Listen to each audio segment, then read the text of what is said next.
Veterans of the armed services, men and women, are returning to higher education campuses in ever-increasing numbers. Backed by veteran tuition benefits and a clear sense of purpose, these students bring to campus experiences that are a world removed from the average 18-year-old college freshman. Well, we're older, typically. We're more mature, more focused. We've been in the real world. I'm kind of grown up now, so I have my own car and I pay my own rent and I have my own finances. So they're very motivated to succeed and to do whatever is required to learn it, because that's why they're here. Behind military veterans is a life dedicated to watching their buddies' backs, following orders, and serving their country. Ahead of them are careers that often derive from their armed forces training. Robert Etling worked as an Army medic. He's studying to return to the emergency room as a physician's assistant. Tamika Lampkin worked in administrative positions in the Navy. She's earning a degree in public relations. Former Army Corporal Michael Beatty is majoring in mechanical engineering. And veterans Jamisa Epting and James Irvin plan to use their service-related experiences in electronics and computers. My mission was to get everyone's office up and running, run the computer cables, telephone lines, make sure internet was set up for offices. My goal with joining the service was have the Navy teach me absolutely as much as they could possibly teach me. My recruiter said, yeah, you want to know about computers? We can teach you computers. So that kind of was the bait that hooked me in. Just about anybody coming back has computer skills. They have technology skills. Whether you're running tanks or you're running a computer lab, you have IT skills. One study predicts that careers in information technology will grow 3 times faster than that of general employment. It's also a very exciting line of work. I'm working with the Microsoft Surface team, and they are developing a new table platform that's multi-touch so that multiple people can use it simultaneously and interact with a computer.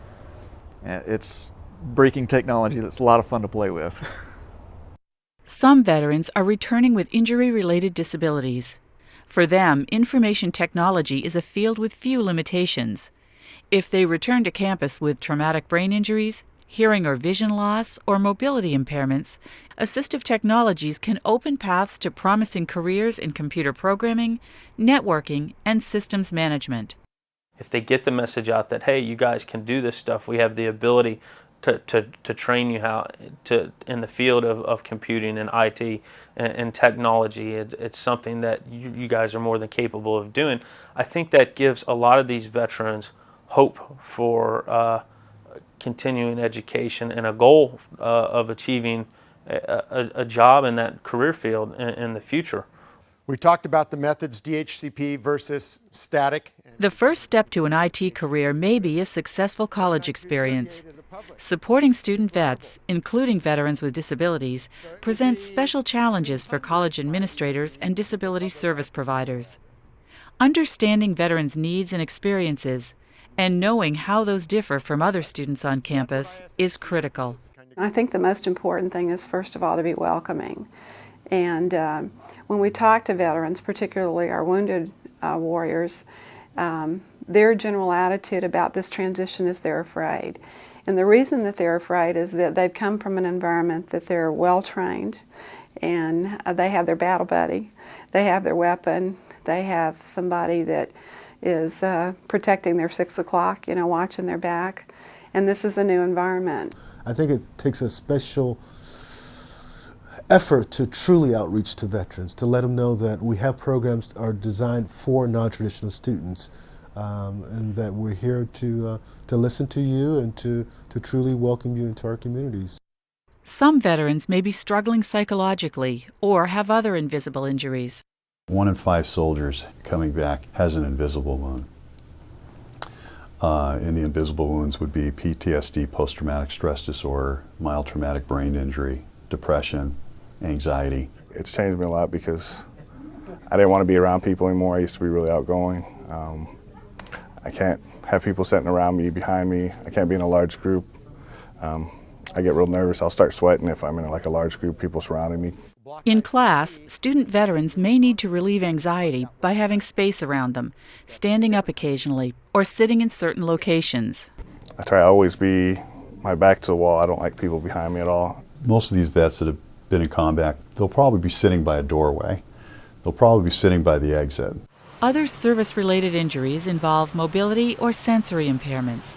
These can include loss of hearing, vision, or limbs. Injuries might also result in chronic pain, nerve damage, and injured bones and joints. I have a bone spur in my back, degenerative disc disorder, arthritis already. I'm 33. It can be challenging to connect veterans with disabilities to campus services that provide accommodations. Veterans are not always willing to request assistance or even admit that they need it. Many of these returning vets with disabilities actually don't see themselves as having disabilities. Going to the Disability Resource Center is a big step for a lot of these young men and women. What I'd like to do on campus is to ask the veterans, how can we be of assistance to you? How can we help you? Because a lot of times they're not going to come out and say, oh, I need help. One way to protect privacy and still reach out is to foster a vet-friendly campus. I would say a vet-friendly campus is one where the people on campus are aware that the vets are coming with a different background. Vets are a separate, diverse group, and they have special needs. It's just a great thing to have, that know that there's staff and there's professors and there's administration that supports you all around. Some colleges make this effort visible by posting signs. Some present vets with their own campus challenge coins. In the military, these coins are given to individuals to recognize achievement and accomplishment. What we've done here is we've taken this symbol, the military symbol, we've tried to incorporate it then to say to the veteran coming to our campus, welcome, thank you for your service, and we're glad to have you here. Disability service providers can distribute information through student veteran groups. They may also seek advice from veterans themselves, including students, faculty, or staff.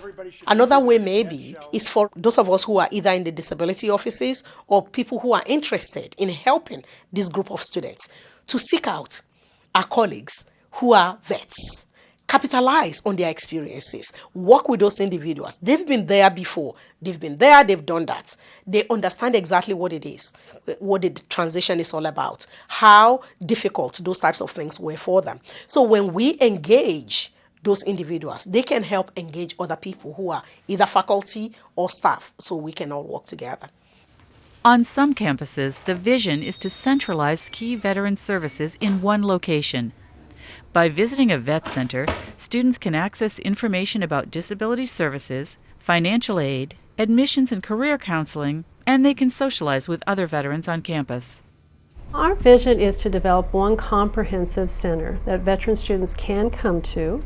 They'll get the key services they typically get, which is involving their veterans benefits and determining what they're eligible for and how much will be paid by their VA benefits or regular financial aid, assistance with admissions and registration, as well as new components such as just kind of very tailored academic advising, career counseling, disability resources that are available.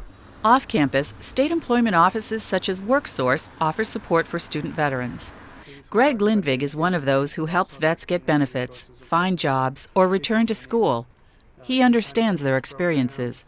When I left the service, I had a disability. The VA retrained me through vocational rehabilitation with a degree in accounting from Western Washington University. As both students and eventually employees, veterans with disabilities may need assistive technologies. These tools make IT a particularly good career for people with disabilities and may include keyboards for use with one hand, computers accessible without the use of a mouse or keyboard, and text-to-speech software. For veterans, there are resources to cover the expense of those assistive technologies. The VA can help pay for all those accommodations if it's a disabled veteran. They need a desktop that will go up and down. The VA can pay for that. They need a special chair, or they need a special computer that has a left-handed mouse and needs large screen. The VA can do that. In the classroom, course materials that apply principles of universal design make information accessible to all students, including veterans with disabilities. Examples include clear, consistent handouts and websites that are designed to be accessible to all users. In the class syllabus, it should be noted that there are services available for anyone with a disability. Disability services staff can work with faculty to help them understand the needs of student veterans. We need to work from multiple perspectives. One perspective is working with faculty, the other perspective is actually working with students. We need to help students be able to communicate what their needs are, to make sure that instructors understand exactly what it is that they need. Last week we had an opportunity to actually bring students to serve on a panel. And the students were able to help us understand what some of the challenges were. Ask them what their needs are. Have focus groups on campuses, inviting your veterans, inviting faculty members and staff members to ask them, how can we best serve you? Keep the positivity and continue to learn about veterans and continue to learn about the things that are going on overseas, because those people are going to soon get out and then they're going to come here. To connect student veterans with campus services, create an open, friendly environment. Facilitate communication between faculty, veterans, and staff. Centralize services for veterans, including those with disabilities. Make career counseling part of your services, including options such as computing and IT. Every organization needs data administrators. They need web developers. They need the people who can come out and fix the computers. Getting into a new field and being motivated and having the right people to motivate them in an IT field is a great thing. Go for it. If you think you can do it, if you're interested in it, give it a try. I'm going to do what it takes to help them succeed. That's my mission, that's my goal. I'm going to do whatever it takes to get that student their diploma and continue on with the rest of their life, because I owe them that, because I appreciate their service and I think their country owes them that. Access Computing is a collaboration of DoIT and the Department of Computer Science and Engineering at the University of Washington. For more information on Access Computing, visit www.uw.edu/accesscomputing. This video and other aspects of the Access Computing project are funded by the National Science Foundation as part of the Broadening Participation in Computing program of the Directorate for Computer and Information Sciences and Engineering, CISE, grant number CNS 0837508. Copyright 2010, University of Washington.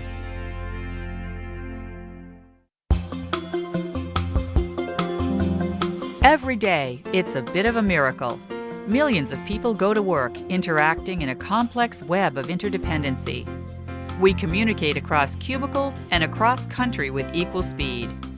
In a world of technology-based global connections, equal access defines success. Having assistive technology available makes it possible to have people on your workforce who may not have been able to work before, not because they weren't qualified, but because the necessary tools weren't available. And now they are. These are the stories of 4 people who make technology work for them.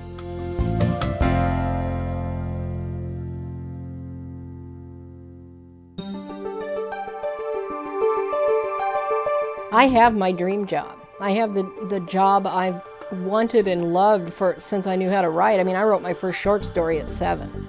That's how much I've loved writing. Nan Hawthorne is a freelance writer. She works at home, but not really alone. The people I work with are terrific, and it's all internet. I've never laid eyes on any of them. The main office is in Manhattan, and my editor is in Baraboo, Wisconsin. We have our meetings via Yahoo Messenger, which works for him because he has cerebral palsy and doesn't speak well. Nan has a form of macular degeneration which left her with no central vision from an early age. Generally, in my experience, people think about blindness in terms of how it would impact them, not how you experience it. And they assume they would not be able to do their jobs. But these days, with computers and high technology and the internet, That's really not an issue anymore, simply because your eyes are not always necessary for everything. There's quite often another way of doing it. Nan uses several types of assistive technology, including screen magnification software and products that read the text on the screen aloud. Keeping up to date with present technologies available to the blind. She uses a scanner for printed materials such as magazine articles, then listens as her screen reader delivers the content with a synthesized voice. Scanning. The independence of having equipment like that is really wonderful. I use it for books, I use it for articles, I use it for websites. I use this magnification to look around a website to find what it is I want to read, and then I use the screen reader to read it. Most graphic web browsers have built-in features that help people with low vision. They allow fonts to be resized so that users can view web content in a font that works best for their eyesight and screen resolution. This benefits everyone, but web designers have to support it by using fonts that are resizable rather than fixed font sizes. Nan also uses a closed-circuit TV monitor to read papers or to fill out forms. I came up with a saying once that disability isn't a problem, it's a solution in progress. And I think that's very accurate. Nan is quite right. Solutions are in progress. More and more mainstream products have built-in features such as the assistive technology Nan uses, and often these features are used by people with and without disabilities.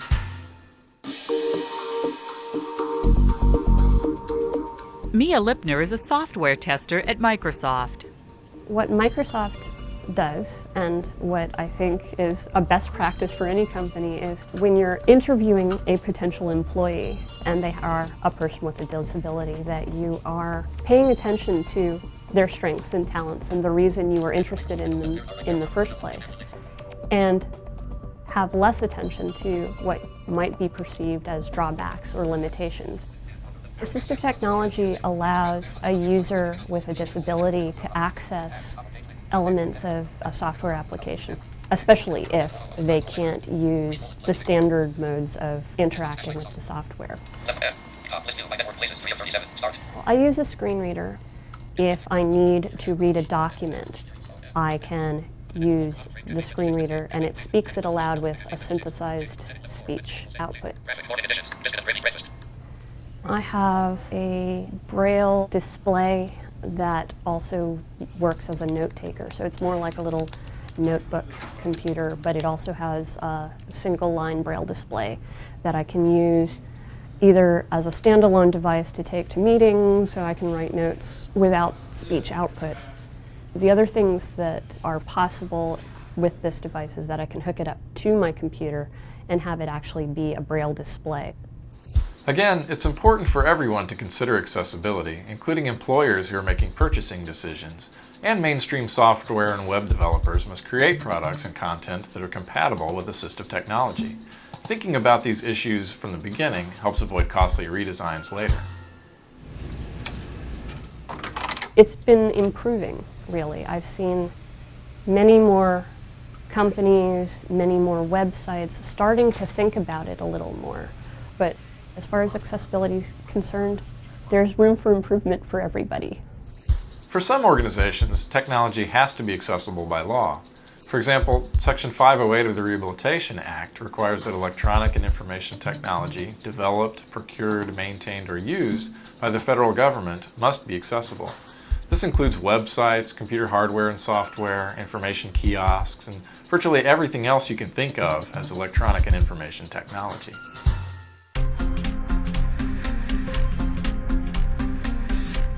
You can feel lost in the communication environment. You know, everybody's talking. You're not hearing what they're saying. You can't hear what's happening on TV. You can't hear the radio. You know, just average conversations in the hall, ambient conversations. I wish we'd had some technology for that when I was younger. Today, Mark Toscher is an account manager at Sprint. He covers 3 western states, monitoring contracts, providing customer support, and offering outreach information. His favorite technology is the video relay service, a way of making phone calls through his computer. The video relay service allows me to use sign language with an interpreter through the computer, and we have a webcam set up. The interpreter can see me and I can see the interpreter. The interpreter calls to a hearing person and I sign to them my message, and he voices what I say, and when he responds, he signs it back to me.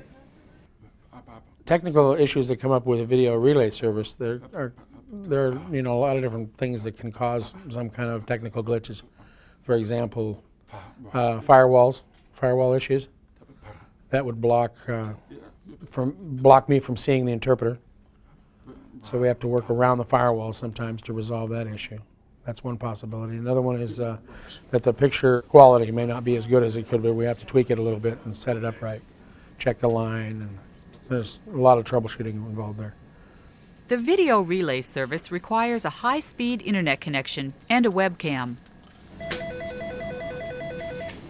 Mark also uses Sprint Relay Online, which needs only a phone and a computer. He uses it with his laptop while traveling. If I need to make a call, I just have an operator there. I can call to a hearing person and have a conversation. I just have to type, and then they'll read what I type to the hearing person. The hearing person will respond. The relay will type that to me through the computer. I think the team pulled together and did an excellent job. For meetings or for conference calls, Mark may use an interpreter. And for quick access, his pager is always available. This pager is an alphanumeric pager. You can use it to communicate with other team members. We can go back and forth. And it has a keyboard on it, which I can type, and it sends an email. Other people tend to use cell phones. I use my pager as my cell phone. One problem Mark has is with video, which is not accessible to him unless captions are provided. For federal government offices, this is a requirement under Section 508, and many state governments, schools, and universities require that multimedia be captioned as well. Captions are also helpful for people who are working in noisy environments, or for those whose first language is different than the one spoken in the video. And captioning helps in indexing and archiving multimedia so that it can be searched in the same way as text documents.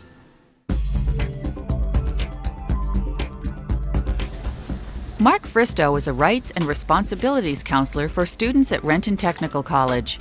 It's not the fact that I'm in a wheelchair or that I have a disability that prevents me or anybody else with a disability from being part of the greater workforce, if you will. I think it's more about people's attitudes and the ability for those individuals to see us, to see people with disabilities as being equals. A number of students. Since Mark has limited use of his hands, he prefers using speech recognition software rather than a keyboard. He uses a headset both for talking to his computer and talking on the telephone. I would consider that assistive technology. Considering at one time, nobody used headsets. Even if you don't have a disability problem, if you're trying to do this with the telephone and trying to write stuff, and then the thing's falling down and all that kind of stuff all the time. Many of the accommodations or technology innovations, if you will, that were originally for people with disabilities have actually helped the public in general. Automatic door openers help people when their arms are full. Ramps so that you can get things in and out of buildings probably have been as great a help as anything. In the office, shared equipment is within Mark's reach. You want the copier machine at least at a level that you can reach all the controls on. Also be able to lift up the plate and where the copy goes and things of that nature. Those are all important things. Copiers with easy-to-access controls and a lightweight lid, caption multimedia, software that's compatible with a wide variety of input and output devices, and websites with resizable fonts are some of the many good design practices. They make technology accessible to people with disabilities, and they benefit other workers as well. Built-in accessibility features make everyone's job easier. You really can't talk about being a diverse workplace and all those kinds of things if you don't have the ability to accommodate a variety of different things, and disability just happens to be one of them. More information about accessible electronic and information technology can be obtained from ITAC, that's Information Technology Technical Assistance and Training Center, at www.ittatc.org or 1-866-948-8282, and from DO-IT, that's Disabilities, Opportunities, Internetworking, and Technology, at www.washington.edu/DOIT or 1-206-685-DOIT.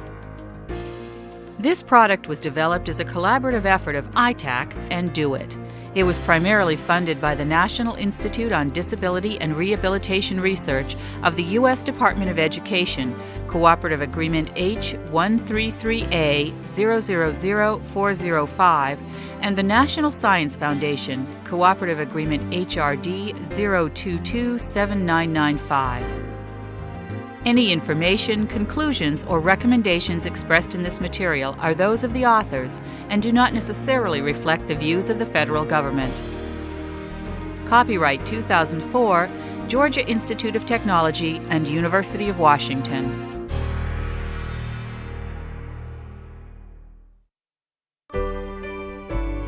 Disabilities, opportunities, internetworking, technology. That's Do It. Do It makes me feel like it really can happen, like nothing can stop me now. At Do It, we're all about success.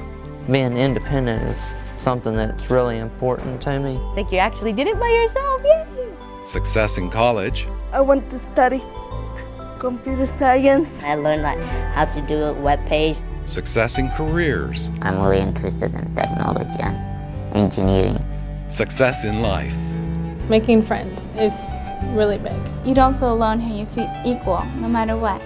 Do It programs are made possible by the National Science Foundation, the U.S. Department of Education, and the State of Washington. We're also supported by generous gifts from corporations and individuals. You'll learn so much and you'll love it. To support Do It, call 206-685-DOIT or check out our website at www.washington.edu/DOIT or write to us at Do It, University of Washington, Box 355670, Seattle, Washington 98195-5670. Director Cheryl Bergstaller.